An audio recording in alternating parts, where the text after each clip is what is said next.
If the presidential elections were held today, who would win? William Samoei Ruto or Raila Amolo Odinga? That is the question I tackle in this video. And to answer it, we have to make a distinction between political reality and what is only a political mirage. What is the difference? What are the examples? Answering those questions could unravel this mystery and give you a very clear answer as to who would win the presidential elections if they were held today or first thing tomorrow morning. Karibu sana to this very revealing show, and as usual, enjoy.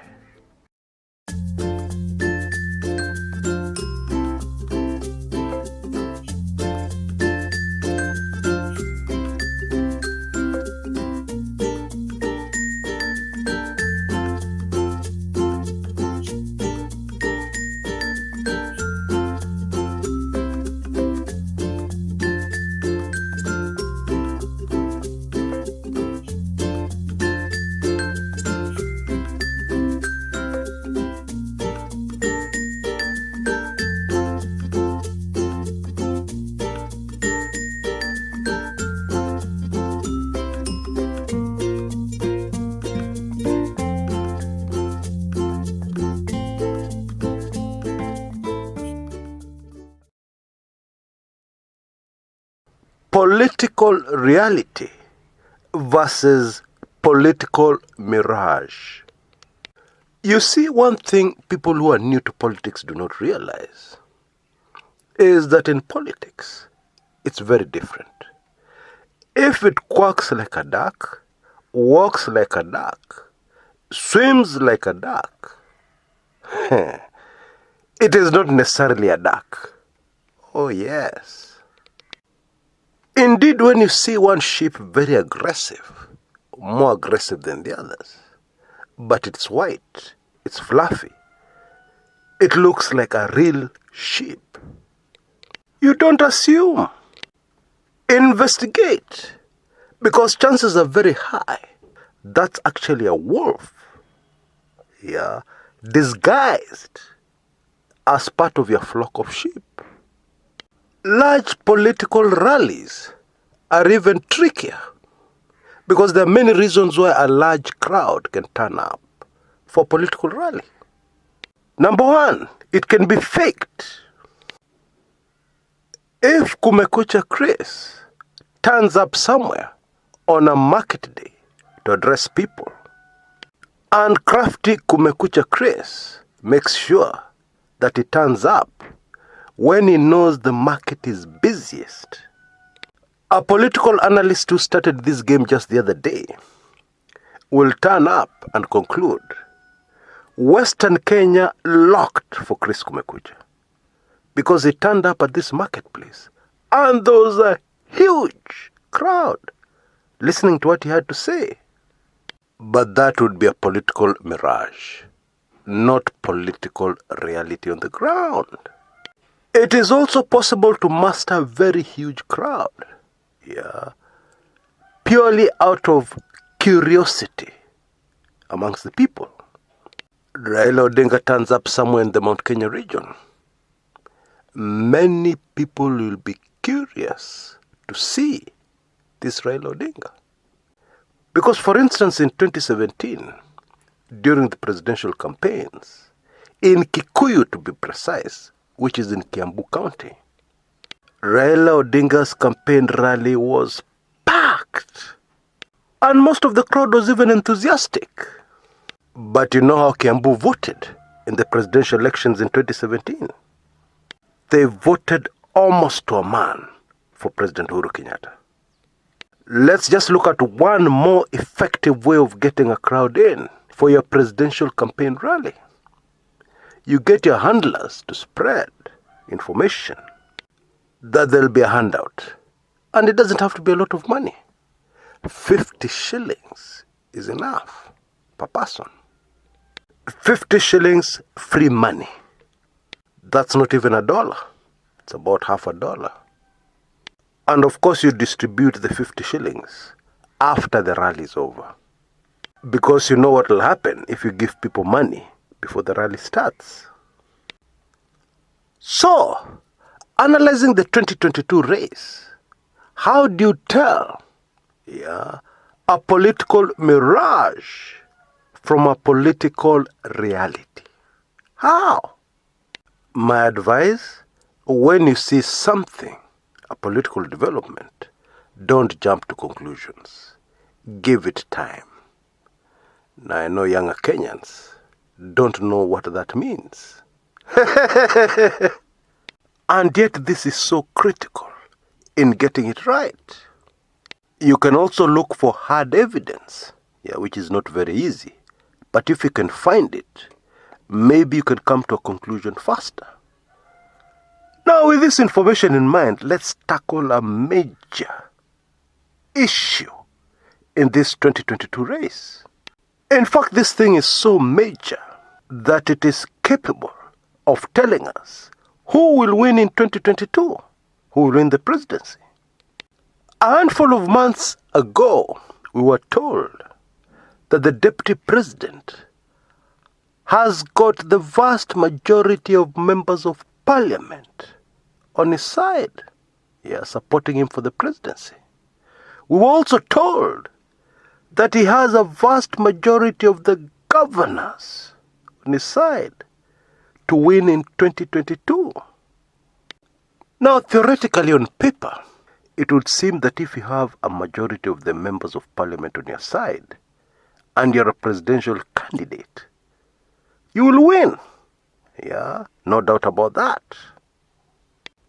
Especially if every opinion poll that comes out shows that you'll win, by a landslide. And of course, we are told all these opinion polls are scientific. And if the majority of governors are also on your side, then that's a game shot. Because it's a confirmation that the majority of Kenyans are going to vote for you to win the presidency. On the surface of things, that looks like the political reality. Indeed, former Chief Justice Willie Mutunga is on record as having said that as things stand now, William Samoei Ruto will win the presidency in 2022. So this would seem to be political reality. But there's evidence to the contrary. A few days ago, the deputy president was supposed to turn up to address the devolution conference as it came to an end. Perfect opportunity for the deputy president to turn up and confirm the political reality, allegedly, that most governors are with him. But the deputy president snubbed the function. He skipped it. Not for something more important. He was on the campaign trail. Somewhere in Nyandarua, where the governor of that particular county, has made it very clear in recent times that he is with Raila Odinga. But that's not all. The deputy president chose to send his chief of staff, Bwana Ken Osinde. The reaction of the governors was interesting. They refused to be addressed by the person the deputy president sent to read his speech on his behalf. Let's dig deeper. At least 25 governors have come out and said they are supporting Raila Odinga for the presidency in 2022. 25 governors. That's more than half the counties we have in the country. So answer the question for yourself now. Political reality or political mirage? Let's move to the members of parliament. Now we know the Jubilee nominations in 2017 were fiddled with. That is a documented fact. Somebody very influential within the Jubilee party fixed things so that those who got the Jubilee nomination were his supporters, and his supporters only. Now, what that did is that it locked out a lot of very popular politicians who were very frustrated. And we know that the Jubilee strongholds in 2017 were the Rift Valley and the Mount Kenya region. Those two regions in Kenya already carry a vast majority of members of parliament. We also know that. And we also know that if you owe your parliamentary seat to a man, you would never have gotten elected if it wasn't for that man, who rigged you in the Jubilee nominations. Then there's no way you'll fail to support that individual. Because it would be political suicide to bite the hand that feeds you, and the hand that you're expecting to also feed you again in 2022 and get you elected once again. They've already done it once. Why should they not do it a second time for you? And in any case, you don't have any other play. You're not popular on the ground. The only reason you got elected was because of this individual. And to make matters worse, many of these people who got the election fixed in their favor are new to politics. They've never been members of parliament before. This is their first time. I want to remind you that here we're dealing only with facts, not rumors or hearsay. Proven facts. We also know that the deputy president, who was the individual that fixed the Jubilee nominations, also sponsored many candidates in the opposition, in opposition areas. For example, Jicho Pevu at the coast, Nyali legislator, Mohammed Ali, who is a former TV news reporter, a very good investigative journalist. He also sponsored candidates in Ukambani, Kisii, Western Province, etc., etc. And so it seems that it is actually true, it's a fact, that the deputy president has most of parliament on his side. Most MPs are with him. And we understand why. Though in politics, many of the times, the why may not be very important. Because what's important is the political reality. No wonder the government has had such a hard time passing bills through parliament during President Uhuru Kenyatta's second term. Now we understand why. But hold on a minute. The government has had a hard time, but the government has managed most of the time to pass bills through parliament. And this is neatly explained by another political reality. The power of the government in office, the power of the system and the deep state. That is a political reality that cannot be ignored. Because members of parliament, especially first-timers, rookies, are careless. They do funny things, illegal things, and they leave evidence all over the place. It is very easy for the government of the day, to gather this evidence, build a file, and then present this file to that member of parliament, with a simple proposition. You either vote on the government side, or we take action on this file. Very simple. I'm afraid that is political reality, which didn't start yesterday. It didn't start with the Jubilee government. It didn't start with the government of President Uhuru Kenyatta. Indeed, it started centuries ago.